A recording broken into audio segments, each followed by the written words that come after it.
Hey Pops, I'm going to do a simple little video on the setup of these cameras. I'll have the majority of the work done by the time you receive them, but you can see the 4 cameras I have here plugged in. This is that USB outlet I kind of added. So one of the ways you can tell these things are charging is you can probably see right here there's a red LED. If that's not on, then it's not charging. Okay.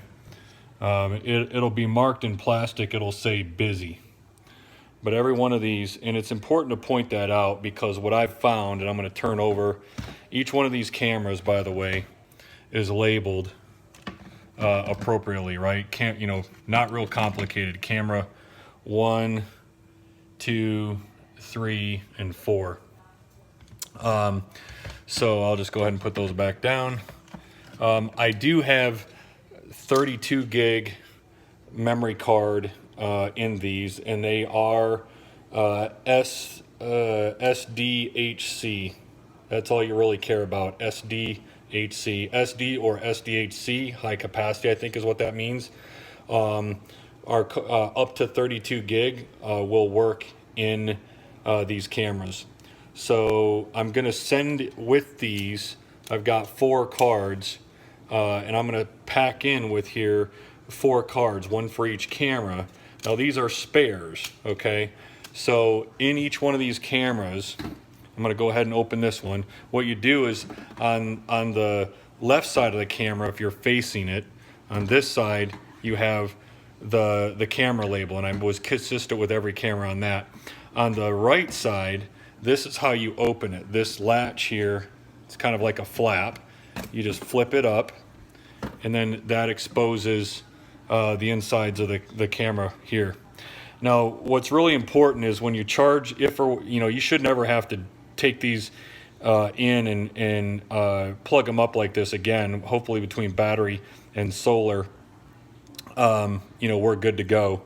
But you got to really make sure that this cable is fully seated. Now, when you fully seat it, you'll notice that the screen comes up, and you can see very briefly it's in the off position right here, but you see that it shows the battery is 82% charged, so it has a little bit of ways to go.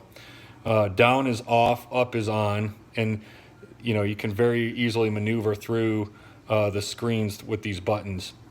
But one thing to note is underneath there is this little plastic rubber grommet, right, that protects that port when nothing's plugged into it. So you want to make sure it's open and swung away so that when you go to close it, you really want to keep this pushed in again, and you always want to make sure that that red light is on in the back. So you probably won't have to mess with that too much, but you can kind of see where we're charged there. So in the side here is where the memory card fits, right here. So you just push in. I'm sure you're familiar with using these kind of devices. There's a 32 gig card in each one of these cameras, so that ought to store lots of pictures. One thing I do want to point out is on every one of these memory cards, you may be familiar with these, they have a little gray slider that needs to be in the up position, because if it's in the down position, that locks the card so it won't record over what's on it. So you need to make sure that gray slider is up, and you can see the notch down below, right? So slider up, notch down by that lock symbol indicates it's you can record with it. So make sure if you ever are swapping memory sticks, you can see these are already in the correct position as well, but just make note of that. And again, it gives you a picture of how to put the memory card in there. Notice that the notch, just line that up. You got a notch there, so you say, okay, there's the notch, and I'm gonna go ahead and you push it all the way in until you hear it click. Hopefully you heard that. And then it's all the way in and ready to go. So close it, latch it, right? And then of course right here is where you thread the strap, right, that comes with each camera around the tree. And then this is where you loop in the security cable.